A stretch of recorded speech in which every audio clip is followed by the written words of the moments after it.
आप देख रहे हैं प्राइम टीवी, सच साहस सरोकार।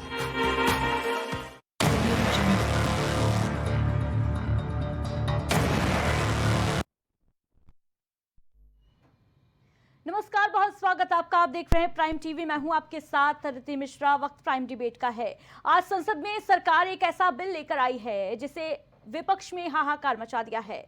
संविधान का 130वां संशोधन बिल, जिसके मुताबिक अगर प्रधानमंत्री, मुख्यमंत्री, केंद्रीय मंत्री या राज्य के अन्य मंत्री गिरफ्तार होते हैं, 30 दिन से अधिक जेल में बिताते हैं, ऐसे अपराधों के लिए जिनमें 5 साल या इससे अधिक की सजा का प्रावधान हो, तो उन्हें कुर्सी छोड़नी ही पड़ेगी और ऐसा नहीं करते हैं तो उन्हें पदमुक्त मान लिया जाएगा। इस बिल का संसद में भारी विरोध हुआ। बिल की कॉपी फाड़कर अमित शाह की ओर फेंक दी गई।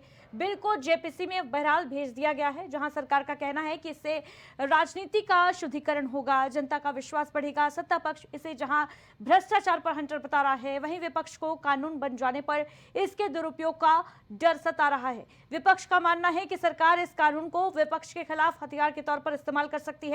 जहां बीजेपी की सरकार नहीं बनेगी, वहां जांच एजेंसियों को लगाकर सरकार गिराने की कोशिश की जाएगी। 130वें संविधान संशोधन को लेकर विपक्ष के मन में क्यों है डर और इस दावे में कितना है दम? राजनीति साफ सुथरी तो फिर विपक्ष को क्या है आपत्ति? और अब राजनेता जेल से नहीं चला पाएंगे सरकार, क्या इससे बढ़ेगा जनता का विश्वास? तमाम मुद्दों को लेकर आज करेंगे प्राइम डिबेट में चर्चा, लेकिन उससे पहले सुनिए कुछ बयान। We are going back to medieval times when the king could just remove anybody at will. There's no concept of what an elected person is. He doesn't like your face, so he tells ED, put a case, and then democratically elected person is wiped out within 30 days. This is new. महोदय, मैं प्रस्ताव करता हूं कि भारत के संविधान का संशोधन करने वाले विधेयक को पुनर्स्थापित करने की अनुमति दी जाए। महोदय, मैं प्रस्ताव करता हूं कि जम्मू कश्मीर पुनर्गठन अधिनियम 2019 का संशोधन करने वाले विधेयक को पुनर्स्थापित करने की अनुमति दी जाए। महोदय, मैं प्रस्ताव करता हूं कि संघ राज्य क्षेत्र शासन अधिनियम 1963 का संशोधन करने वाले विधेयक को पुनर्स्थापित करने की मंजूरी दी जाए। भारत का संविधान का जो मूलभूत ढांचा है वो ये कहता है कि कानून का राज होना चाहिए। There should be rule of law, और उस रूल ऑफ लॉ, कानून के राज की बुनियाद है कि आप बेगुनाह हैं जब तक आपका गुनाह साबित नहीं किया जाता। You are innocent until proven guilty. This bill stands that fundamental maxim of jurisprudence on its head. It makes an investigating officer the boss of the Prime Minister of India. The second ground on which I oppose this bill, it violates Article 21, the due process clause. FIR, arrest, charge sheet, and even framing of charge does not in any manner substantiate guilt. In fact, you plead not guilty only after charges are framed against you. This bill turns the fundamental jurisprudence of Article 21 on its head.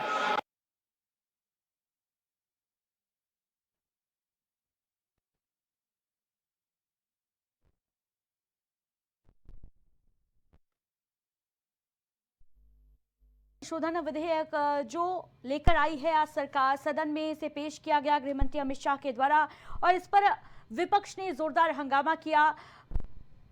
पर्चा फाड़कर गृह मंत्री अमित शाह की तरफ फेंका गया। इस मुद्दे पर लगातार घेर रही है कांग्रेस, समाजवादी पार्टी और तमाम विपक्षी दल इस मुद्दे पर सरकार को घेरते हुए ये दावा कर रही हैं कि इस कानून को इसलिए लाया जा रहा है ताकि सरकार इसका दुरुपयोग कर सके और विपक्ष के खिलाफ हथियार की तरह इसका इस्तेमाल कर सके। लेकिन बड़ी बात यह है, देखिए, कि अब जेल से सरकार नहीं चल पाएगी, ये स्पष्ट कर दिया है। जहां एक और सरकार इसे अच्छा कदम, बेहतर कदम बताते हुए ये दावा कर रही है कि इससे जनता का विश्वास जो है वो राजनीति में बढ़ेगा और अपराध घटेगा, भ्रष्टाचार में कमी आएगी। वहीं दूसरी तरफ विपक्ष का साफ तौर पर यह कहना है कि इसका इस्तेमाल सरकार अपने फायदे के लिए करेगी। विपक्ष के दावों में कितना दम और आखिर क्यों मचा है राजनीतिक अपराध पर प्रहार पर विपक्ष में क्यों मचा है हाहाकार, इस मुद्दे पर चर्चा के लिए हमारे साथ तमाम अतिथि जुड़ रहे हैं।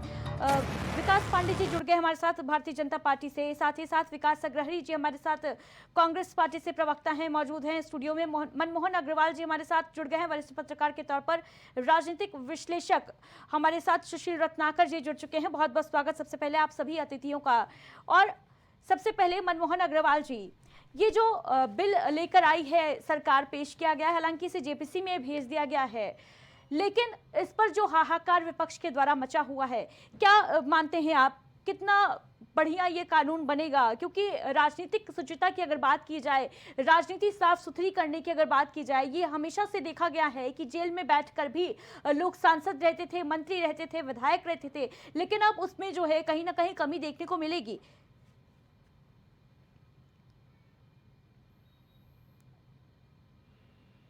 और अभी महाराष्ट्र का केस हुआ। मनमोहन अग्रवाल जी अनम्यूट कर लें, आपकी आवाज स्पष्ट नहीं आ रही है। जो पिछले दिनों महाराष्ट्र में भी इस तरह की चीज हुआ कि एक मंत्री जी थे, काफी दिन तक जेल में रहे, बाद में वो जेल से रिहा हुए। तो ये केंद्र सरकार जो संशोधन विधेयक ला रही है, विपक्ष का इश्तेहार, विपक्ष का मत ये है कि जिस तरह से जो केंद्रीय जांच एजेंसियां हैं, उन जांच एजेंसियों को ईडी, सीबीआई या अदर और दूसरी एजेंसियां हैं, विपक्ष का ये मानना है कि इनका दुरुपयोग करके केंद्र में जो भी सरकार रहेगी, जहां उसके विपक्ष की सरकार रहेगी जिस राज्य में, उसको यदि वो नाखुश रहेगी तो वो केंद्र की सरकार इन एजेंसियों को चाहिए, यदि उन पर कोई इस तरह की कोई आरोप लगता है और उसमें गिरफ्तारी होती है, तो इस तरह से उन मंत्रियों को अपना पद गंवाना पड़ेगा। और इस विधेयक में ये प्राविधान कर रहे हैं कि 30 दिन में मंत्री को स्वयं छोड़ना पड़ेगा, और यदि पद नहीं छोड़ते हैं तो वो ड्यू टू मुख्यमंत्री का भी पावर खत्म हो जाएगा, और फिर वो राज्यपाल और राष्ट्रपति के सीधे विवेक पे चला जाएगा और उनके उससे परमिशन से सीधे उनको हटा दिया जाएगा। तो ये कुल मिलाकर के ये चीजें है, यानी सत्ता पलट सकता है ये अगर कानून बन जाता है बिल। तो अगर कोई मंत्री या कोई मुख्यमंत्री या प्रधानमंत्री अगर किसी आपराधिक मामले में उसको सजा हो जाती है 30 दिन से अधिक की, तो कानून जो है उसके मुताबिक सत्ता जो है वो परिवर्तित हो जाएगी। देखिए, ऐसा अभी तक ऐसा कोई नियम कानून नहीं है। कई अवसर ऐसे आए, कई राज्यों में ऐसे अवसर आए कि जब मंत्री वो जेल में रहे। केजरीवाल जी अभी पिछले दिनों आया कि केजरीवाल जी जेल में थे और वहां से लेके उन्होंने सरकार चलाई, इस तरह से किया, तो इस तरह का कोई प्राविधान नहीं था। अब ये केंद्र सरकार इस तरह प्राविधान ला रही है। केंद्र सरकार का कहना है कि राजनीति में शुचिता आनी चाहिए, मंत्री व्यवस्था में शुचिता आनी चाहिए, इस नाते ये ला रहे हैं। हालांकि विपक्ष का कहना ये है कि केंद्र में जो सत्ता रहेगी और उसके मनमाफिक यदि राज्य में दूसरी सत्ता। ठीक है, मनमोहन जी लौटूंगी आपके पास। विकास अग्रहरी जी, राजनीतिक अपराध पर प्रहार किया गया है सरकार की तरफ से, तो बेहद बेहतर कदम माना जाना चाहिए, क्योंकि ऐसा कोई कदम किसी सरकार ने, किसी पूर्ववर्ती सरकार ने नहीं उठाया। ऐसा कोई प्रावधान, ऐसा कोई बिल लेकर कोई सरकार नहीं आई जिससे जनता के मन में ये विश्वास कायम हो सके कि अगर कोई राजनेता, चाहे वो प्रधानमंत्री हो, चाहे वो मुख्यमंत्री हो, किसी आपराधिक मामले में उसकी कोई भूमिका नजर आती है या उसको अगर सजा मिलती है भ्रष्टाचार के केसेस में या किसी भी मामले में, तो फिर उसकी कुर्सी जो है वो उसको गंवानी पड़ेगी। तो फिर इस पर हाहाकार क्यों मचा हुआ है विपक्ष की तरफ से? क्या आपत्ति है विपक्ष को इस बिल से? आदित्य जी, सबसे पहले तो मैं आपको बताना चाहूँगा, आज एक और घटनाक्रम हुआ है। रेखा गुप्ता जी जो हैं, उनको किसी ने थप्पड़ रसीद कर दिया। ये कर्मफल है, कर्मफल हमेशा वापस आता है लौट करके। केजरीवाल जी को जब थप्पड़ पड़ा था तो रेखा गुप्ता जी कहती थी कि मोदी जी काला हिट बाजार में खरीदने गए हैं, और वो कहते हैं कि मोदी जी मुद्दे पे ही हूँ, मोदी जी हत्या करना चाहते हैं केजरीवाल इस की। बिल से क्या आपत्ति है विपक्ष? ये वही कर्मफल है, ये भारतीय जनता पार्टी का कर्मफल है।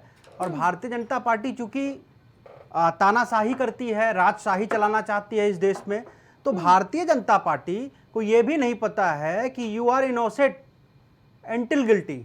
जब तक आपका आरोप साबित नहीं हो जाता तब तक आप जो है इनोसेंट है। लेकिन भारतीय जनता पार्टी की परिपाटी में आज के टाइम पे आरोप लगा करके सरकारें तोड़ दो, आरोप लगा करके विधायक खरीद लो। भारतीय जनता पार्टी ने किया है। कर्नाटका में सरकार गिराने का प्रयास किया, महाराष्ट्र की सरकार ये ले उड़े, चोरी कर लिए, मध्य प्रदेश की सरकार ये लोग चोरी कर लिए, अरुणाचल की सरकार चोरी कर लिए विधायक तोड़ करके, ऐसे ही आरोप लगा करके। और मैं आपको एक चीज बता दूं अदिति जी, इन लोगों को शायद याद नहीं है कि हेमंता विश्व शर्मा, अजीत पवार, शुभेंदु अधिकारी टाइप के जितने भी एक टाइम पे भ्रष्टाचारी हुआ करते थे, सबके ऊपर अमित शाह ने ऐसे गंगा जल छिड़का, सब पवित्र हो गए। 25 लोग हुआ करते थे, 25 में से 23 आज भारतीय जनता पार्टी में और सब पवित्र हो गए। अब सोचिए कि जो पार्टी इस तरह की गंदी हरकत करके राजनीति करती है, आप उससे कैसे जीत पाएंगे? भाई वो तो किसी न किसी मामले में आपको फंसाने के लिए बैठे ही हैं। लेकिन डर तो उन्हीं के मन में होना चाहिए ना, जिन्होंने कुछ गलत काम किया हो, भ्रष्टाचार में जो संलिप्त हो, आप हमको ये बताइए, आप हमको ये बताइए, 5 महीने तक अभी इन्होंने जो हमारे झामुमो के मुख्यमंत्री हुआ करते थे, उनको इन्होंने गिरफ्तार करके जेल में रखा ना। अभी एक सत्येंद्र जैन जी हुआ करते थे, दिल्ली में सरकार में मंत्री हुआ करते थे, बाकायदा वो तो बाइज्जत बरी हो गए कम से कम, वो भी सालों तक जेल में रहे। ठीक है। राज्यसभा सांसद संजय सिंह, उनको भी इन्होंने जेल में रखा। तो कुल मिलाकर के भारतीय जनता पार्टी तो व्यक्ति को तोड़ने के लिए, भारतीय जनता पार्टी व्यक्ति को तोड़ने के लिए किसी भी हद तक गिर सकती है, गिरती आई है। ये अपने बागी हिरेन पंड्या तक को नहीं छोड़ते हैं, उनको भी लपेट लेते हैं, संजय जोशी जी को भी डर दिखाते रहते हैं, प्रवीण तोगड़िया जी को भी डर दिखाते रहते हैं कि भैया ऐसा है, ज्यादा अगर कुछ 3-5 किए तो ईडी सीबीआई अभी तुम्हारे पीछे लगा देंगे। लौटूंगी आपके पास। विकास पांडे जी, ये जो प्रश्न विकास अग्रहरी जी ने अभी रखा है, ये बेहद अहम हो जाता है लोकतांत्रिक व्यवस्था के लिए भी, कि अभी हमने देखा सत्येंद्र जैन जो जेल में रहे करीब 1 साल तक, और बाद में ये साबित नहीं हो पाया कि वो किसी ऐसी गतिविधि में इन्वॉल्व थे, करप्शन के जो चार्जेस थे जो लगाए गए थे वो विफल साबित हुए, कोर्ट ने ये मानने से इनकार कर दिया क्योंकि कोई सबूत नहीं था। ऐसे तमाम केसेस भारतीय राजनीति में सामने आए हैं, उनका क्या किया जाएगा? ये जो प्रावधान किया गया है कि 5 साल से अधिक की सजा का प्रावधान अगर होता है किसी मामले में, और 30 दिन से अधिक अगर कोई जेल में व्यतीत करता है तो 31वें दिन उसको अपनी कुर्सी से हटना पड़ेगा। ये मान लिया जाएगा कि पद जो है रिक्त हो चुका है। लेकिन ऐसे मामलों का क्या किया जाए? देखिए, बहुत बहुत धन्यवाद अदिति जी। भारत के लोकतंत्र की बड़ी अच्छी खूबसूरती है, और इस खूबसूरती का कई बार अपराधी प्रवृत्ति के लोग हमेशा से फायदा उठाते रहे। आपने देखा होगा जिस तरीके से इस बात की इजाजत क्या लोकतंत्र देता है कि आप जेल के अंदर से एक सरकार को चलाए, इस बात की इजाजत भारत का लोकतंत्र कतई नहीं देता है। संविधान के लचीलापन का फायदा जिस तरीके से अपराधी प्रवृत्ति के लोग और जिस तरीके से ये लोग उठा रहे थे, इसीलिए शायद कुछ समय पहले आपने देखा हो कि एक कानून आया था कि 2 साल से ज्यादा की अगर आपको सजा होती है तो आपकी संसद सदस्यता स्वतः ही समाप्त हो जाएगी। एक देश के बड़े युवराज हैं, उनकी जब सदस्यता गई तो बड़े हाय तौबा मची, लेकिन उसी कानून के अंतर्गत भारतीय जनता पार्टी के भी विधायकों सांसदों की सदस्यता गई। तो मुझे लगता है कि जब कानून बनेगा तो उस कानून का अनुपालन सबके लिए होगा, लेकिन डर किसी एक विशेष वर्ग में क्यों नजर आ रहा है, ये बात आपकी बड़ी सोचने का विषय है कि भाई सरकार में हम आज हैं। जब ये कानून आया तो उसमें ये नहीं लिखा गया कि राहुल गांधी जब प्रधानमंत्री होंगे तो अगर वो 30 दिन के लिए जेल जाएंगे तब जाकर के ऐसा होगा, या सोनिया प्रियंका गांधी जी मुख्यमंत्री होंगी या मंत्री होंगी तो वो अगर जेल जाएंगी तो उनके लिए होगा। उस प्रावधान में स्पष्ट लिखा है प्रधानमंत्री, मुख्यमंत्री और मंत्री के लिए। और सबसे बड़ी बात समझिए कि इसको लेकर के बाकायदा एक कॉज और है कि राष्ट्रपति चाहे तो उन्हें दोबारा वापस आने के बाद दोबारा बना सकते हैं, ऐसा नहीं कि नहीं बन सकते वो दोबारा। जैसे दोबारा राहुल जी की संसद सदस्यता बहाल हुई थी ना। तो लेकिन अब दिक्कत ये है कि जिन्होंने ये मान के बैठ लिया है कि लोकतंत्र उनके हिसाब से चलेगा, संविधान उनके हिसाब से चलेगा, और खुद अमेंडमेंट करके कुछ भी कर दें, चाहे देश के लोकतांत्रिक अधिकारों को सस्पेंड करके इमरजेंसी लगा दें, चाहे इस देश का पहला संविधान संशोधन करके लोगों की बोलने की आजादी पर ब्रेक लगा दें, सब कुछ वो कर सकते हैं। लेकिन जब देश इसमें कोई अन्य सरकार करने जाएगी तो वो पर सवाल उठाएंगे। जानबूझकर इस मुद्दे को उठा रहा है, हो हल्ला कर रहा है, जबकि इसमें ऐसा कुछ भी नहीं है। अगर आपराधिक मामले में या भ्रष्टाचार के मामले में किसी को जेल होती है तो वो किसी भी सत्ताधारी पार्टी का हो, उसको अपनी जो पद है, अपनी जो कुर्सी है, उससे हाथ धोना पड़ेगा ही पड़ेगा। राजनीतिक विश्लेषक हमारे साथ जुड़े हुए हैं, सुशील रत्नाकर जी, उनको चर्चा में शामिल करते हैं। सुशील जी, इस पूरे मुद्दे को आप किस तरीके से देख रहे हैं? ये जो बिल लाया गया है आज सदन में, ऐतिहासिक बिल इसको माना जा रहा है, क्योंकि अभी तक किसी भी सरकार ने ये जहमत नहीं उठाई, हालांकि इसकी मांग की जाती रही है हमेशा से कि जो राजनेता होते हैं, जो मंत्री होते हैं, प्रधानमंत्री होते हैं, मुख्यमंत्री होते हैं, वो अपराध करने के बावजूद अगर जेल में भी बंद होते हैं तो भी वहां से अपना शासन सत्ता जो है उसकी बागडोर हाथ में रखते हैं। क्या मानते हैं आप, क्या इससे एक बड़ा बदलाव, एक बड़ा मैसेज जो है वो पहुंच रहा है या नहीं? प्राइम टीवी के सभी दर्शकों को नमस्कार। देखिए, इसमें जो हमें लगता है, जो संविधान अनुच्छेद 75, 164 और 239 ए में संशोधन किया गया है। देखिए, संशोधन हमको लगता है महत्वपूर्ण भी है और होना भी चाहिए। कहीं ना कहीं देखिए, आपराधिक प्रवृत्ति के लोग राजनीति में बिलोंग करके कहीं ना विधायक, सांसद अपने बाहुबल से बन जाते हैं। इन पे रुकावट होनी चाहिए, ये बहुत महत्वपूर्ण है। इससे जनता का विश्वास राजनीतिक नेताओं पर पड़ेगा। आने वाले समय में, आप पिछले समय में देखा, बहुत बड़े बाहुबली लोग चुनाव लड़ के अपना सत्ता शासन अपने जेल से चला रहे थे। बिल्कुल, कहीं ना कहीं ये एक अच्छा मैसेज होगा, एक अच्छा वो होगा। ये संविधान में जरूरत भी थी इसकी, लेकिन कहीं ना कहीं इसको दुरुपयोग ना हो, कानून न्यायपालिका का दुरुपयोग ना हो। जिम्मेदारियां ये भी है सरकार की कि ऐसा ना हो न्यायपालिका में न्याय होना कमी हो जाए और कहीं ना कहीं इसका दुरुपयोग जैसे ईडी और सीबीआई की तरह होने लगे। तो इससे भी दुरुपयोग होने से कहीं ना कहीं कानून, यदि कोई बनता है संविधान में कोई कानून, यदि कानून का दुरुपयोग होता है तो दुरुपयोग से भी इसका बहुत बड़ा अनर्थ हो सकता है। इसीलिए सरकार के लिए ये अनुच्छेद आना, ये जो संशोधन हुआ है, संशोधन का स्वागत करना चाहिए, लेकिन जिम्मेदारियां बढ़नी चाहिए हम लोगों की कि कहीं ना कहीं इससे कोई खिलवाड़ ना हो, इस कानून का खिलवाड़ ना हो और निर्दोष लोगों को भी इससे सजा, या निर्दोष लोगों को इससे निर्दोष लोगों को, एक भी निर्दोष इसमें फंसता है तो हमको लगता है कानून हमारे लिए विफल होगा। विपक्ष का भी यही कहना है, विपक्ष दावा कर रहा है कि सरकार जानबूझकर ऐसा कानून बना रही है ताकि हथियार के तौर पर इस्तेमाल किया जा सके विपक्षी दलों के खिलाफ। क्या मानते हैं आप, कितना दम है इन दावों में? विपक्ष का कहना सत्य है। विपक्ष जानती है कि अभी हमें किसी सरकार को बदलना होगा, फेर बदल होता है तो ईडी और सीबीआई का वो लिया जाता है। इसी तरीके से अब इस कानून का भी उपयोग किया जा सकता है, ऐसा संभावना हो सकती है। मैंने बोला ना कि कानून, अब एक न्यायपालिका पे भरोसा हमारा बढ़ने लगेगा। यदि न्यायपालिका पे भरोसा हम लोग करेंगे और न्यायपालिका यदि शोषण होना चालू हो जाएगा, यदि कानून का दुरुपयोग होना चालू हो, तो जनता का, जो हमारे देश के लोगों का न्यायपालिका भी भरोसा उठना चालू हो जाएगा। इसीलिए कह रहा हूँ ना, ये सरकार की जिम्मेदारी होगी और न्यायपालिका की जिम्मेदारी होगी कि निर्णय सही होना चाहिए और उचित लोगों को, दोषी लोगों को ही इसको सजा मिलनी चाहिए। मनमोहन अग्रवाल जी, इस पर मैं आपसे कमेंट लेना चाहूंगी, क्योंकि विपक्षी दल तो हो हल्ला मचाए हुए हैं इस बिल को लेकर, लेकिन ये भी माना जा रहा है कहीं ना कहीं कि ये जो बिल है, ये जब कानून बनेगा तो एक नया इतिहास भारत की राजनीति में देखने को मिलेगा, दर्ज हो जाएगा। क्योंकि अक्सर ये देखा गया है कि राजनीति में अपराध जो है वो बेहद कॉमन माना जाता है। जेल से बैठकर जो बाहुबल हैं, बाहुबली नेता हैं तमाम, वो सत्ता चलाते हुए नजर आए। भारतीय राजनीति की अगर बात की जाए, कितना अहम इस बिल को आप मानते हैं?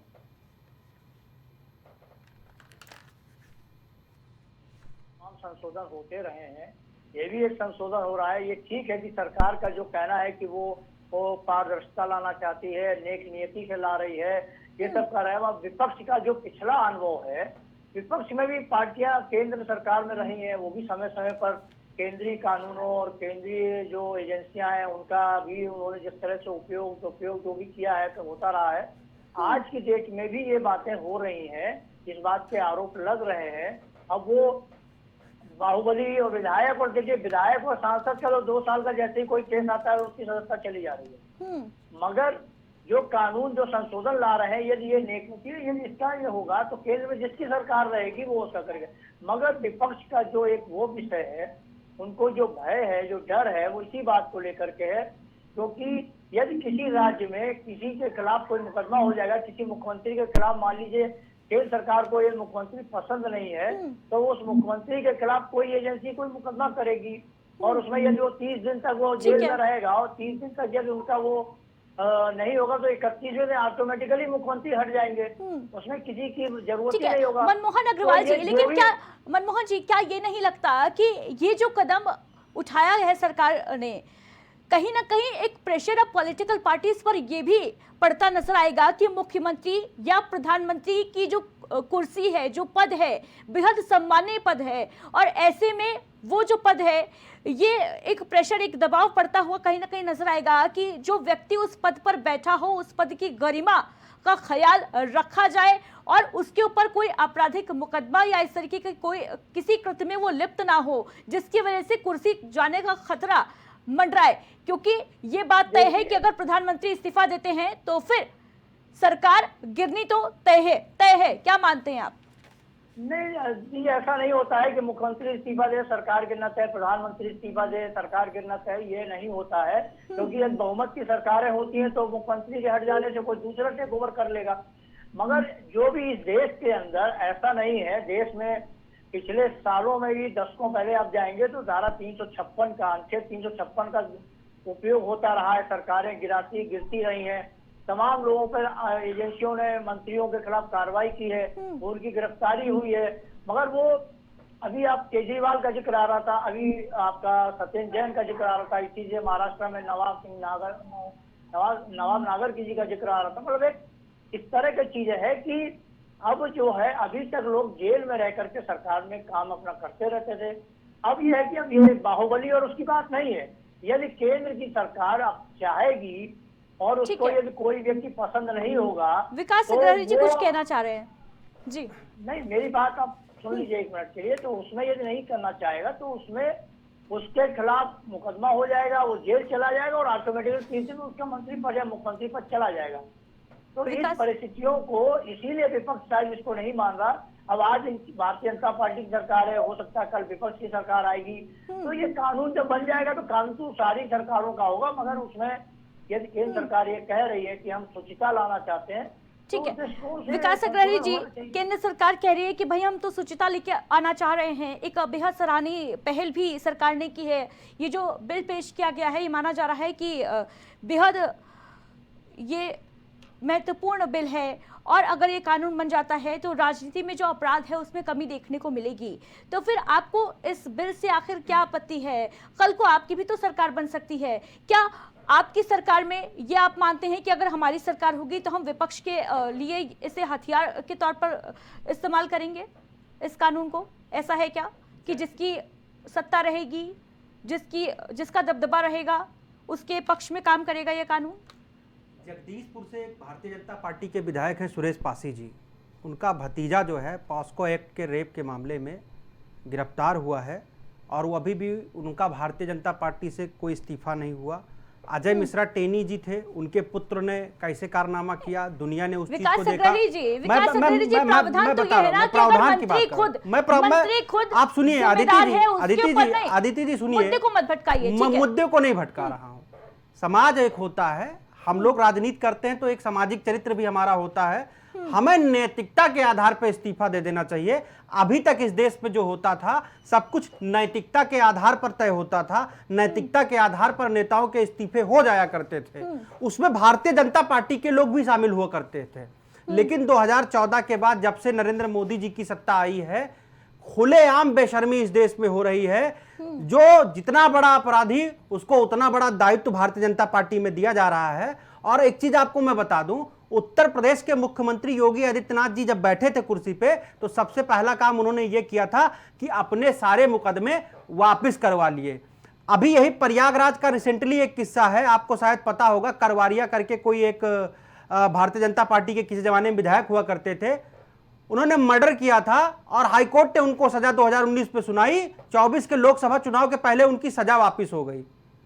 अब आप सोचिए कि जब सत्ता इस तरीके का घिनौना चरित्र रख रही है, इस तरीके का घिनौना कार्य कर रही है, तो विपक्ष के लोग और इस देश की आवाम कैसे ये माने कि वो देश के साथ न्याय करेंगे। आदित्य जी, बहुत जिम्मेदारी के साथ मैं एक चीज आपको बता रहा हूं, क्योंकि जो न्याय का प्रावधान है, क्योंकि जब तक आप उसमें दोषी साबित नहीं होते तब तक आप इनोसेंट हैं, ये न्याय का प्रावधान कहता है। और आदित्य जी, मैं बहुत जिम्मेदारी के साथ ये चीज कह रहा हूं कि यहां पर बैठा कोई भी व्यक्ति जिस दिन सरकार की निगाह में टेढ़ी हो जाएगी उस दिन वो जेल जाएगा, क्योंकि जो कानून सबके लिए बनेगा फिर वो नीचे तक लागू होगा।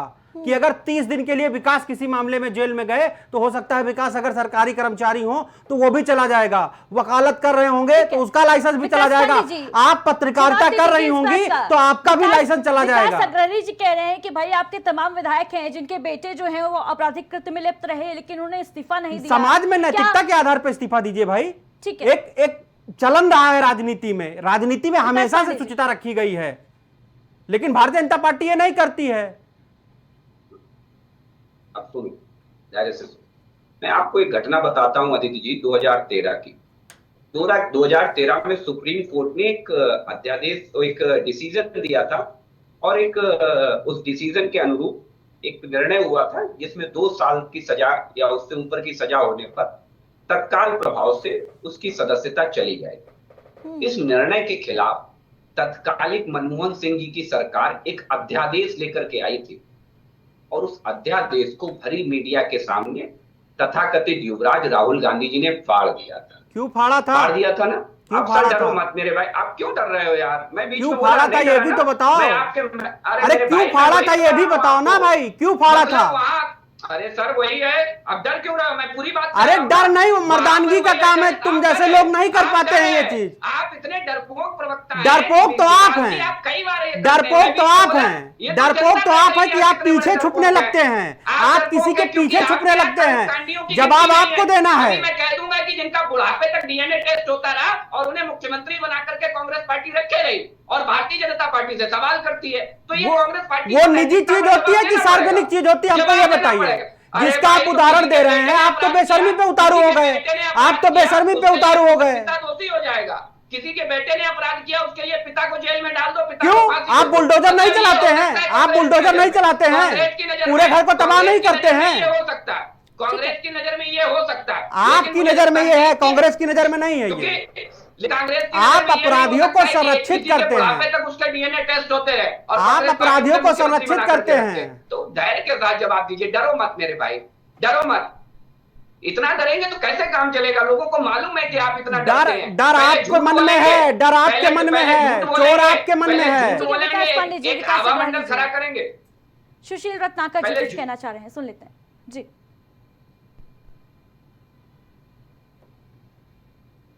पहले ही बताया, देखिए संविधान संशोधन होना भी जरूरी है। कहीं ना कहीं माफियाओं का एंट्री हो रही है। जैसे पहले भी मैंने बताया आप लोगों को, हम लोग बात कर रहे हैं, चर्चा कर रहे हैं कि देखिए संविधान में संशोधन होना अनिवार्य था। माफियागिरी, अपराधीकरण को रोकना जरूरी था राजनीति में और कड़ाई से पालन होने की जरूरत है, लेकिन इसका दुरुपयोग न हो ये रोकने की जरूरत है। कहीं ना कहीं सत्ता किसी सरकार है, केंद्र में किसी की सरकार है, राज्य में किसी की सरकार है, तो उस पर हावी न हो पावे इस कानून पे, क्योंकि जैसे कि ईडी का दबाव बना के, सीबीआई का दबाव बना के, इसी तरह से विपक्ष जो घबराया हुआ है, आज विपक्ष भी कल विपक्ष की सरकार बनती है, भारतीय जनता पार्टी विपक्ष में जाती है, तब ये भी रूपरेखा तो भारतीय जनता पार्टी में भी सप्लाई हो सकता है।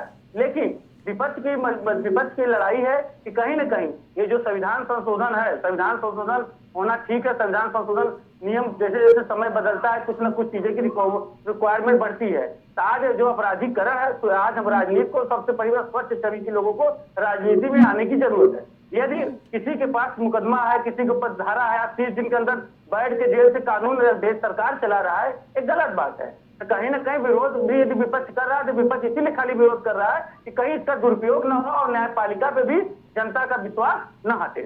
सुशील रत्नाकर जी, लेकिन इस बिल में प्रावधान ये भी तो किया गया ना सुशील रत्नाकर जी, प्रावधान तो ये भी किया गया है कि बाद में राष्ट्रपति या राज्यपाल की अनुमति के बाद पद जो है वो वापस मिल सकता है। आदित्य जी, यहाँ इस देश में उपराष्ट्रपति इस्तीफे दे रहे हैं, सरकार की मंशा के अनुरूप काम नहीं कर रहे हैं। आपको लगता है कि वो जो है न्याय करेंगे? राष्ट्रपति न्याय करेगा, उपराष्ट्रपति न्याय करेगा?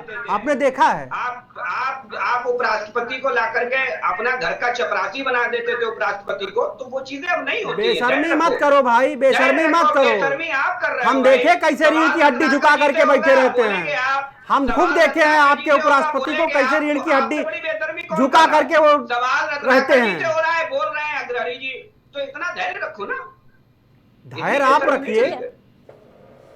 सुशील रत्नाकर जी, देखिए बात कंप्लीट कहीं ना कहीं कानून व्यवस्था में बदलाव लाने की जरूरत थी और आज हुआ भी, अच्छा हुआ। संविधान संशोधन का सबको स्वीकार करना चाहिए और सबको उसको स्वागत भी करना चाहिए। लेकिन मैंने बताया ना, हम लोगों ने बताया कहीं ना कहीं ये चर्चा का विषय है कि ईडी और सीबीआई न बन जाए, ये कानून ईडी और सीबीआई के रूप में न उपयोग होने लगे, ये महत्वपूर्ण चर्चा का विषय है। यही विपक्ष इस पे लड़ाई लड़ रहा है। ये भी सरकार जिम्मेदार है। सरकार, मैंने बताया कि अभी तक ईडी और सीबीआई तक, ईडी और सीबीआई चुनाव आयोग तक उंगली उठ गई, हथियार की तरह ना इस्तेमाल किया जाने लगे, आज चुनाव आयोग पर भी उंगली उठ विपक्ष के खिलाफ, वोट चोरी का। और ये आपके साथ भी हो सकता है। ठीक है सुशील जी, लौटूंगी आपके पास। विकास पांडे जी से जवाब ले लेते हैं इस बात का। ये तो आपके साथ भी हो सकता है कल को, ये सुनिश्चित करने के लिए कि कोई गलत कार्यवाही किसी के खिलाफ ना हो राजनीतिक लाभ के लिए। ठीक है, मैं एक निवेदन करूंगा आपके सारे साथियों से कि मुझे धैर्य से सुन लें और 2 मिनट तक मुझे सुन लें, उसके बाद जितना मन हो उतना बोल लें। नंबर 1 चीज, बिल्कुल देखिए सबके साथ हो सकता है। मैं एक उदाहरण के सहित बताता हूं। बार बार हमारे विश्लेषक साथी रत्नाकर जी ने इसके दुरुपयोग की बात की। मैं भी मानता हूं कि कानून बनते हैं और कानून का उपयोग और दुरुपयोग होता है, इसमें कोई दो राय नहीं है। और कितना आप उसे कंट्रोल कर पाते हैं, ये जिम्मेदारी तत्कालिक सरकार की होती है। कानून पहले भी बने हैं, ऐसा नहीं है कि कानून 10 साल पहले बने, 5 साल पहले बने, उससे पहले नहीं थे, पहले भी बने। इस देश में सबसे पहला संविधान संशोधन हुआ अभिव्यक्ति की आजादी को लेकर नेहरू जी की सरकार में, और उसके बाद से उस पर भी ऐसे ही हाय तौबा मची थी। लेकिन कितना उसका दुरुपयोग हुआ और कितना सदुपयोग हुआ, इसको लेकर के मुझे लगता है कांग्रेस पार्टी और हमारे विश्लेषक साथी दोनों लोग बताएंगे। चिंताबाजी हो सकती है, लेकिन इस चिंता की वजह से हम सुधार नहीं करेंगे, हम वहीं बैठे रहेंगे, यह भी संभव नहीं है। दूसरी चीज, मुझे लगता है बहुत सी चीजें ऐसी निकल करके आती हैं कि जिनको लेकर के आप कानून को लेकर के बात करते हैं। कानून बनेगा, अमेंडमेंट होंगे, तमाम सी चीजें होंगी। इस देश ने पहले कभी ऐसा नहीं देखा। कम से कम गैरत के मामले में एक बात तो आपको माननी पड़ेगी कि तमाम ऐसे नेता हुए, चाहे लालू जी रहे हो, लालू जी जेल गए तो जेल जाने से पहले कम से कम अपनी पत्नी को मुख्यमंत्री बना करके सत्ता सौंप के तो गए थे।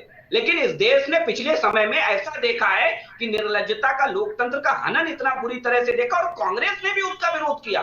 देखिए हैरत की बात समझिए, आज अरविंद केजरीवाल को लेकर कांग्रेस पार्टी डिफेंड करने पर आमादा है, क्योंकि इनके अघोषित सहयोगी हैं, वो तो अपनी तरफ से खत्म कर चुके हैं गठबंधन, लेकिन ये अपनी तरफ से चला रहे हैं। और कांग्रेस ने भी उनके उस कर्म का विरोध किया था कि जेल से रहकर अरविंद केजरीवाल को नहीं सरकार चलानी चाहिए। देखिए नैतिकता लोकतंत्र में एक मूल्य होती है, और उसका मुझे लगता है जिस हद तक पालन किया जाए, और सारे राजनीतिक दलों के द्वारा किया जाना चाहिए। आप जब सरकार में होंगे तो आपका रवैया अलग होगा, और सरकार से बाहर होंगे तो रवैया अलग होगा। 2 साल की सजा पर आपकी सदस्यता जाने का हमने ऐसे मंत्री को भी देखा है, मुख्यमंत्री हेमंत सोरेन, जिन्होंने इस्तीफा दे दिया था पहले ही। मनमोहन अग्रवाल जी क्या कहेंगे इस पर? देखिए ये राजनीति में अपने अपने एक एथिक्स होते हैं। हेमंत सोरेन ने इस्तीफा दे दिया था, कुछ और लोग भी है, और भी पहले किस्से आए हैं जिनमें लोगों ने इस्तीफा दे दिया कि राजनीति जा रहे हैं, जेल जा रहे हैं तो इस्तीफा दे दिया। जैसे लालू जी का जिक्र आया, ऐसे हेमंत सोरेन जी का। तो ये देखिए राजनीति में एक अलग अलग जो होता है, व्यक्ति होता है, उसका अपना एक सिद्धांत होता है, उसको एक्सेप्ट करता है। मगर जहां तक केजरीवाल जी का सवाल आया, जैसे मैंने नागर जी का नाम लिया था, ऐसे कई ऐसे मंत्री भी हुए, पूर्व में भी हुए, जिन्होंने अपना इस्तीफा नहीं दिया और वो उस तरह से काम करते रहे। मगर आज की डेट में जो विधेयक संशोधन ला रहा है, जैसे सुशील जी ने भी कहा, ये कि कानून जो भी बनता है उसका दुरुपयोग और सदुपयोग दोनों ही होता है, ये बात सही है।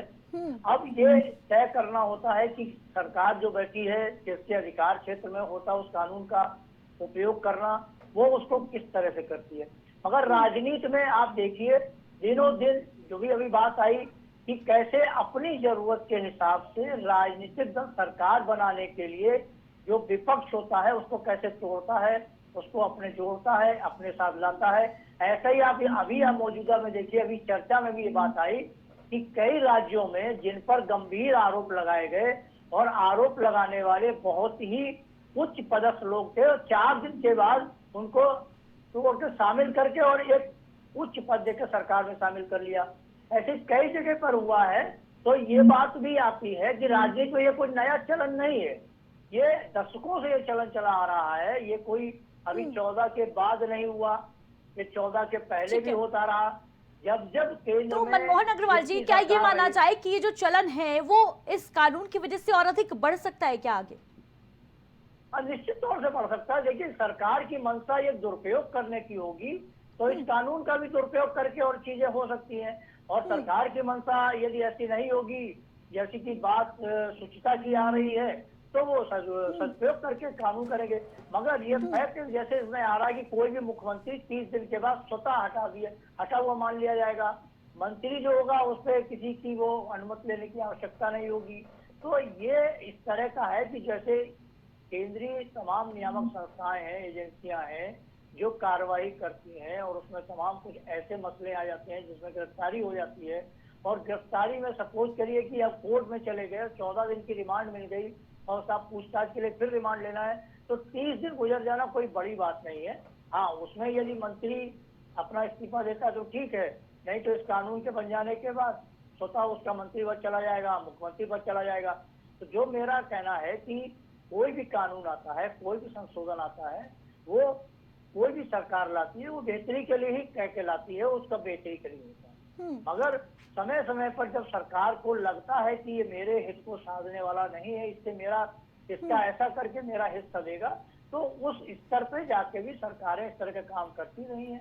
अब ये संशोधन यदि आ रहा है, केंद्र सरकार की नीयत बहुत साफ है, जैसा केंद्रीय गृह मंत्री कह रहे हैं कि हम शुचिता को बरकरार रखने के लिए, राजनीतिक अपराधीकरण को हटाने के लिए बुला रहे हैं, वो एक बेहतर विकल्प है, संशोधन है, उचित है। मगर जो बात अभी सुशील जी कर रहे थे और वो अग्रही जी कर रहे थे कि बाहुबली और ये वाला, देखिए इस कानून से उस बाहुबलियों का कोई मतलब नहीं है।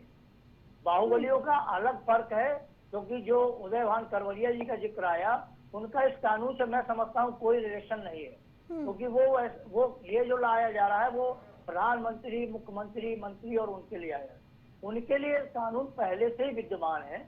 और अब ये बात सही है कि जब सत्ता में लोग आ जाते हैं तो अपने ऊपर दर्ज मुकदमों को सबसे पहले वो मुख्यमंत्री योगी आदित्यनाथ ऐसा उदाहरण अभी उत्तर प्रदेश का भी एक उदाहरण आया, ऐसा और पिछली सरकारों में भी उदाहरण आया, पिछली सरकारों में भी तमाम मंत्रियों के अखिलेश यादव जी ने भी 2013 में मुकदमे वापस लिए। विकास पांडे जी, लौटूंगी आपके पास। खत्म होते हैं, ये प्रक्रिया को रोक लगनी चाहिए। यदि मान लीजिए किसी पर कानूनी बिल्कुल एक पारदर्शिता सुनिश्चित करनी पड़ेगी इस कानून में, और ये सुनिश्चित करना पड़ेगा कि इसका दुरुपयोग ना हो। विकास अग्रही जी।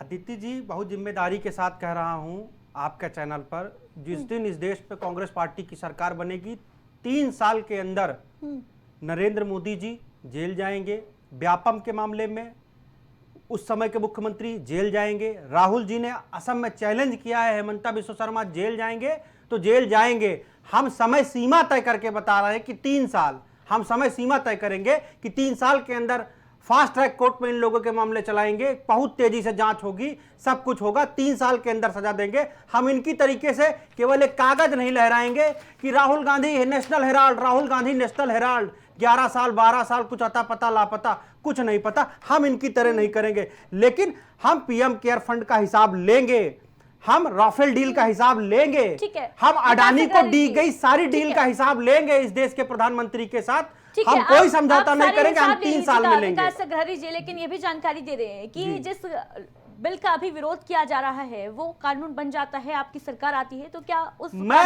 आज के कानून के अकॉर्डिंग मैं इस कानून क्या आप बदलेंगे? नहीं, क्या आपकी सरकार उस कानून हम मौजूदा कानून के आधार पे एक बातें कह रहे हैं, हम मौजूदा कानून के आधार पे बातें कह रहे हैं। मैं जानना चाह रही हूँ ये आज वाले कानून के आधार पे नहीं, हो हल्ला मचाया जा रहा है कि भाई ये कानून हित में नहीं है, हित में बिल्कुल नहीं है। तो क्या इसको आपकी सरकार अगर आ जाती है एकमात्र व्यक्ति इस देश में, एकमात्र व्यक्ति अपवाद स्वरूप आया। मैं अदिति जी आपको बता रहा हूँ, मैं अदिति जी आपको बता रहा हूँ, संशोधन लेकर आएंगे। मैं अदिति जी आपको बता रहा हूँ, मधु कोड़ा इस देश में मुख्यमंत्री हुआ करते थे। मैं बता रहा हूं, सीधा प्रश्न है मेरा, मैं सीधा बता रहा हूं। मैं अदिति जी, इस देश में अरविंद केजरीवाल एक राजनीति के सत्यवादी राजा हरिश्चंद्र बनकर के पैदा हुए और उन्हीं की वजह से आज ये हो रहा है। इसके पहले कभी किसी ने नैतिकता में, भारतीय जनता पार्टी के मुख्यमंत्री कर्नाटक के जो गौड़ा साहब हुआ करते थे, उन्होंने भी इस्तीफा दे दिया था अपना, उन्होंने भी इस्तीफा दे दिया था। लेकिन यह अरविंद केजरीवाल की वजह से हो रहा है क्योंकि उन्होंने नैतिकता नहीं बरती, और वो कहीं ना कहीं उन्होंने भारतीय जनता पार्टी से सीखी, क्योंकि भारतीय जनता पार्टी भी पूरी बेशर्मी के साथ अजय मिश्रा टेनी के टाइम पे इतना बड़ा किसानों के साथ उनके बेटे ने हादसा किया और भारतीय जनता पार्टी ने पूरी बेशर्मी के साथ उनको बैक किया। केजरीवाल ने भी कहा हमारी पार्टी भाई, हमको कौन क्या कह सकता है। उन्होंने, हम तो कह रहे हैं ना केजरीवाल को ये, विकास अग्रवाल जी, लेकिन मैंने आपसे सीधा प्रश्न किया, आपने उत्तर नहीं दिया कि क्या आप उस कानून को बदल देंगे अपनी सरकार आने पर? अगर आपकी सरकार बन जाती है तो क्या इस कानून को जो सरकार लेकर आ रही है, बिल्कुल हम काले कानून के, हम किसी भी काले कानून के समर्थन में नहीं है, हम बदलेंगे इस कानून को, और जो आज मौजूदा कानून चल रहा है उसी के अनुरूप नरेंद्र मोदी जी को जेल भेजने का काम किया जाएगा। बड़ी बात कह रहे हैं भाई विकास अग्रवाल जी। तो देखिए आदित्य जी, सब कुछ पालिए, गलत फहमी मत पालिए। सबसे पहले तो आप ये समझ लीजिए, देश की जनता ने आपके स्टेटमेंट को जरूर नोट करेगी, पहली चीज। और दूसरी चीज ये कि मुझे लगता नहीं है कि आप जितनी आसानी से ये कह गए कि हम सरकार में आएंगे तो हम देश के काले कानूनों को बदल देंगे। तो कितना बदल देंगे आप और कितना बदलने की मंशा होगी ये आप तय नहीं कर सकते। बहुत सी ऐसी चीजें होती हैं जो आपका केंद्रीय नेतृत्व तय करेगा। अगर आपके केंद्रीय नेतृत्व के कोई नेता ये बयान दे दे तो मैं मान लूंगा विकास अग्रवाल जी कि आपकी कुछ ना कुछ प्रेरणा होने जरूर। अभी असम में राहुल जी हेमंता विश्व शर्मा को बोल करके आए हैं और व्यापम में शिवराज को बोल चुके हैं। ठीक है, बीच में मैं 1 मिनट सुन लो मुझे भाई, आप डरते बहुत हो विकास भाई, निवेदन है मेरा, मुझे सुनो भाई, निवेदन है आपसे। अब पहली चीज आप आ जाते हैं, बार बार मोदी जी को बड़ी में जेल भेजने की चिंता हो रही। 10 साल आपकी नाक के नीचे नरेंद्र मोदी जी गुजरात के मुख्यमंत्री रहे और भरसक कोशिश कर ली कांग्रेस पार्टी ने उन्हें जेल में डालने की, लेकिन क्या किया आपने? ईमानदार आदमी वो होता है जो ईमानदार होता है उसका कोई बाल बांका नहीं कर सकता। और लिख लीजिए विकास पांडे जी, राहुल गांधी का एक स्टेटमेंट नहीं, ठीक है आदित्य जी, इन्होंने देश के प्रधानमंत्री हमारे नेता नरेंद्र मोदी जी के लिए इतना बड़ा शब्द बोला, आपको तब टोकना चाहिए था कि देश का प्रधानमंत्री आप धमकी दे रहे हैं देश के प्रधानमंत्री को। देश की जनता ये देख रही है, वो पिछड़ों के मसीहा है, आप उन्हें धमकी देकर के डराना चाहते हैं। धमकी दे लीजिए, आप कोशिश कर लीजिए। वो मुलायम सिंह यादव जी नहीं है जिन पर आय से अधिक संपत्ति का मुकदमा आप दर्ज करा दें, वो मायावती नहीं है जिन पर ताज कॉरिडोर का मुकदमा आप दर्ज करा दें और उन्हें डरा करके रख लें। वो नरेंद्र मोदी है, चट्टान की तरह कांग्रेस पार्टी का सामना करेंगे और कांग्रेस पार्टी की जुल्म जातियों के खिलाफ उन्होंने बिल्कुल हमेशा बुलंद रखा और करके रहेंगे। एकमात्र प्रधानमंत्री इस देश के अंदर है राजीव गांधी जी, जिनके ऊपर बोफोर्स कांड का आरोप लगाने वाला उन्हीं की सरकार का मंत्री था। उन्हीं की सरकार के मंत्री ने राजीव गांधी के ऊपर बोफोर्स कांड के आरोप लगाए और इस्तीफा दिया।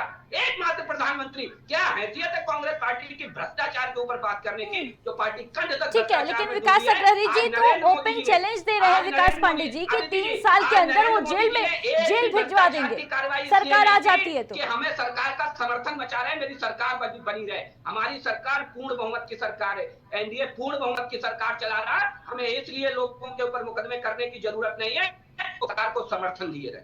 ठीक है, लौटूंगी आपके पास। सुशील रत्नाकर जी, राहुल गांधी ने आज कहा कि हम मध्यकालीन युग में वापस जा रहे हैं, इस बिल को लेकर वो बयान दे रहे थे और उन्होंने कहा कि जब राजा अपनी इच्छा से किसी को हटा सकता था वो दौर था और आज हम उसी दौर में वापस जा रहे हैं। अगर किसी का चेहरा पसंद नहीं आता तो गिरफ्तार करने के लिए ईडी को लगा दिया जा सकता है। लोकतांत्रिक रूप से निर्वाचित व्यक्ति को 30 दिन के भीतर बाहर निकाल दिया जा सकता है। कितना सही और सटीक मानते हैं आप इस स्टेटमेंट को? देखिए, कोई भी, विकास पांडे जी ने कहा, चाहे मोदी जी हो चाहे राहुल गांधी जी हो, राहुल गांधी पे भी अभी बहुत सारे मुकदमे, बहुत सारे जांच हुआ था, वाड्रा जी के पास हुआ, लेकिन कोई भी सबूत नहीं मिला। जो निर्दोष है, निर्दोष को कोई बचाया नहीं जा सकता। लेकिन ये कानून जहाँ है, कानून की बात मैं कर रहा हूँ, ये कानून का उपयोग यदि ईडी और सीबीआई की तरह उपयोग होगा, ईडी और सरकार बनाने और बिगाड़ने में उपयोग होगा तो एक काला कानून हो जाएगा। देखिए, अभी तक जितनी भी सरकारें बनी है, अभी सरकार भारतीय जनता पार्टी की सरकार चल रही है, कहीं ना कहीं सीबीआई और ईडी का उपयोग करते हैं। अब आने वाली जो भी संवैधानिक पद हैं, जो लोकतांत्रिक पद हैं, लोकतांत्रिक क्या नाम है, विभाग है, या एक तरह से जैसे आपका चुनाव आयोग में भी इनका हस्तक्षेप हुआ, अभी बहुत सारे मुद्दे उठे। अभी हमारे मोहन अग्रवाल जी ने बताया कि दबंगोर, आप देख लीजिए, ज्यादा से चुनाव में देखा जाए जितने विधायक मंत्री बने, कहीं ना कहीं आपराधिक मुकदमा सबसे ज्यादा है।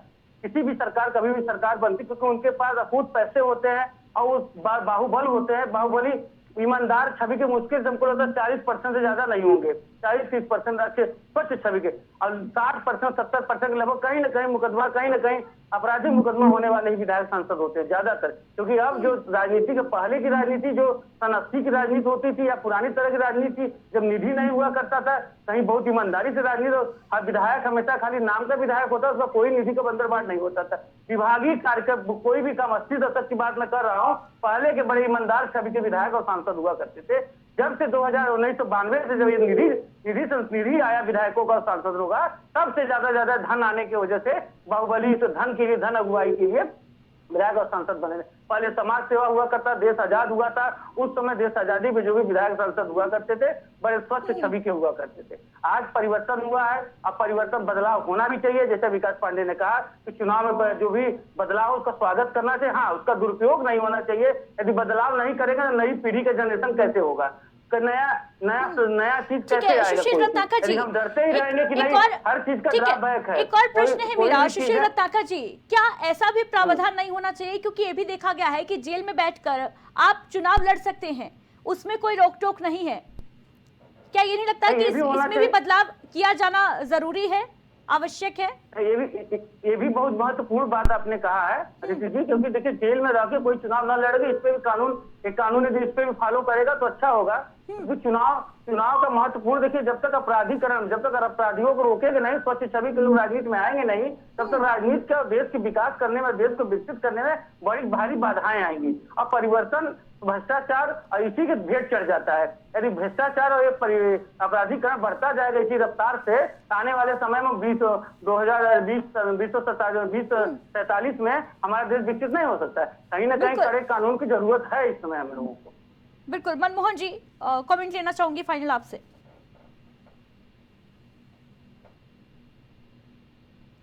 मनमोहन जी, क्या आप तक आवाज पहुंच पा रही है? आवाज आ रही है, मेरी आवाज आ रही है। ये जो संशोधन ला रही है सरकार, इसी तरह का जो एक इस पर भी कानून बनना चाहिए कि जो जेल में रह करके चुनाव लड़ते हैं, वो चले गए जेल से चुनाव लड़ रहे हैं, बाद में कहा जाता था पब्लिक उनको पसंद करती इसलिए चुनाव जीत लिया।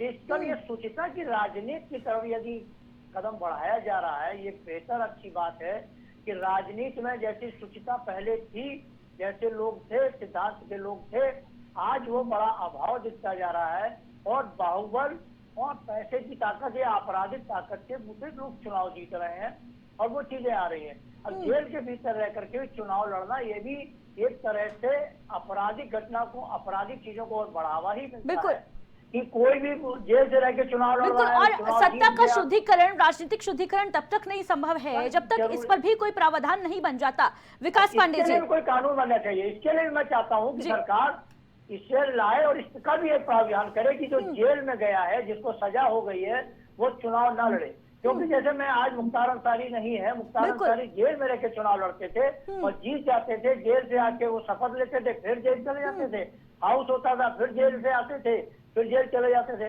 ये इसका एक जो एक बदलाव लाने की बात हो रही है, राजनीति में तमाम बदलाव हो रहे हैं, उसमें ये भी होना चाहिए वो अपराधी है तो अपराध करे जाए, उसको राजनीति में स्थान नहीं। विकास पांडे जी, फाइनल कमेंट दीजिए, क्या इस पर भी कोई कानून लेकर आएगी सरकार? बिल्कुल, देखिए जो समाज के लिए और राष्ट्र के सुधार के लिए आवश्यक चीजें उन्हें बिल्कुल होना चाहिए। और देखिए सबसे बड़ी चीज ये है कि केवल हम इस डर से हाथ पे हाथ धरे बैठे रहें कि इसका दुरुपयोग होगा कि नहीं होगा, चीजें अच्छी होंगी कि नहीं होंगी। अगर हम ये सब मान के हाथ पे हाथ धरे बैठे रहेंगे तो देश आगे कैसे बढ़ेगा, समाज में सुधार कैसे होगा। और भारतीय जनता पार्टी इस बात में पूर्णतः रूप से विश्वास रखती है कि हम सरकार में हैं और हम ही सरकार में रहेंगे। ऐसा कतई संभव नहीं है। सरकारें आती हैं और जाती हैं। देश के यशस्वी प्रधानमंत्री अटल बिहारी वाजपेयी जी ने कभी ये कहा था और भारतीय जनता पार्टी इस सिद्धांत में विश्वास रख के ही राजनीति करती है और हमेशा हम देश को केंद्र में रख करके राजनीति करते हैं। ठीक है, यानी ये मान लिया जाए कि भारतीय जनता पार्टी की मोदी सरकार के हाथ में जो सत्ता है, जो बागडोर है, वो अब रणनीति यही है और नीति यही है कि पॉलिटिकल प्यूरिफिकेशन, सत्ता का प्यूरिफिकेशन जो है, शुद्धिकरण जो है वो कर दिया जाएगा पूरी तरीके से। विकास सग्रहरी जी, फाइनल कमेंट दीजिए। भारतीय जनता पार्टी बहुत लंबे लंबे दावे करने लगती है, लेकिन ये भूल जाती है कि 33 सीटों पर हमको 25,000 वोट और आज मिल गए होते तो आज पाला बदल गया होता, पूरा परिदृश्य ही बदल गया होता, फिर आज ये रो रहे होते। फिर जितनी ये बड़ी बड़ी बातें भारतीय जनता पार्टी के प्रवक्ता टीवी पर आज कर रहे हैं वो ना करते। दुर्भाग्य है कि हम कुछ वोटों से वोट चोरी की वजह से नहीं जीत पाए, खैर वो अलग का विषय है। मेन मुद्दा बस यही है कि रंजू देवी के पास घूम आना जाए। अरे घूमो तुम यार, हम लोग को नहीं घूमना है।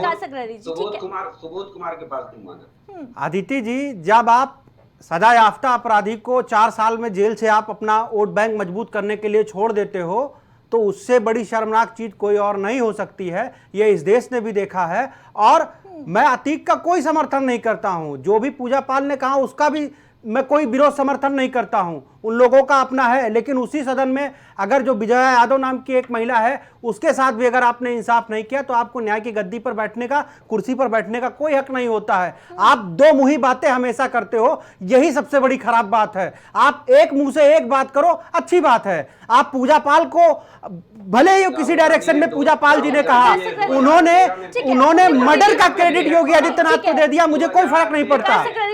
फाइनल कमेंट दीजिए इस मुद्दे पर कि राजनीतिक अपराध पर जो प्रहार किया है सरकार ने, विपक्ष क्या उसमें अब साथ नजर आएगा या फिर इस पर जो हाहाकार मचा है, जो माथापच्ची है वो लगातार जारी रहेगी, विरोध जारी रहेगा? राजा शहंशाह ने विपक्ष को डराने के लिए यह कानून बनाया है। राजा और शहंशाह ने विपक्ष को और ज्यादा कमजोर करने के लिए सरकार को अभी तक धन के माध्यम से तोड़ते थे, अब ये मुख्यमंत्री गिरफ्तार करवा के तोड़ लेंगे। 14-14-28 दिन की 2 रिमांड करेंगे, बीच में 2 संडे 2 छुट्टी अलग से लगाएंगे, 30 दिन पूरा, 31वें दिन कुर्सी ऑटोमेटिक खाली। लेकिन ये लोकतांत्रिक व्यवस्था है, यहाँ पर लोकतांत्रिक शहंशाह मोदी जी शहंशाह हो चुके हैं। मोदी जी जो कह देंगे, पहला अमेंडमेंट नेहरू जी इसीलिए लाए थे पत्रकारों अरे को भाई दबाने के लिए।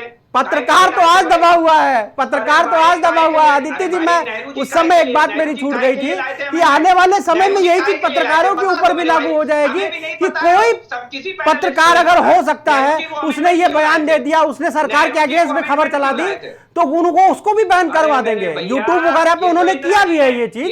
जो सरकार के खिलाफ करोगे, अखबारों ने अपना पन्ना ब्लैंक कर दिया। अरे भाई, संवैधानिक प्रक्रिया में और अघोषित में अंतर होता है। हमने देखा है खूब अच्छे तरीके से। विकास पांडे जी, ठीक है, बहरहाल एक कहावत है कि चोर की दाढ़ी में तिनका। अगर आपने कुछ गलती नहीं की है तो फिर डर किस बात का? फिलहाल इस खास चर्चा में, डिबेट में जुड़ने के लिए हमारे साथ बहुत बहुत शुक्रिया आप सभी अतिथियों का। तो आज संसद में सरकार जो बिल लेकर आई उस पर बवाल मच गया। एक बार फिर भारी हंगामे के बीच गृह मंत्री अमित शाह ने यह बिल पेश किया, संविधान संशोधन विधेयक 130वां संविधान संशोधन, जिसको लेकर विपक्ष लगातार हमलावर है। विपक्ष का ये दावा है, ये कहना है कि इसके जरिए, इसको हथियार बनाकर भारतीय जनता पार्टी की सरकार विपक्ष पर निशाना साधेगी, टारगेट में लेगी विपक्ष को और सत्ता परिवर्तन के लिए इसको हथियार के तौर पर प्रयोग करेगी। वहीं सरकार का कहना है कि राजनीति में जवाबदेही और नैतिकता तय करने के लिए यह कदम उठाया गया है। बहरहाल देखने वाली बात होगी कि ये जो बिल सरकार लेकर आ रही है, जब कानून बनता है तो कितना कारगर साबित होता है और क्या सच में भारतीय राजनीति जो है उसका शुद्धिकरण होता है या नहीं। फिलहाल इस खास डिबेट में इतना ही, दीजिए इजाजत, नमस्कार।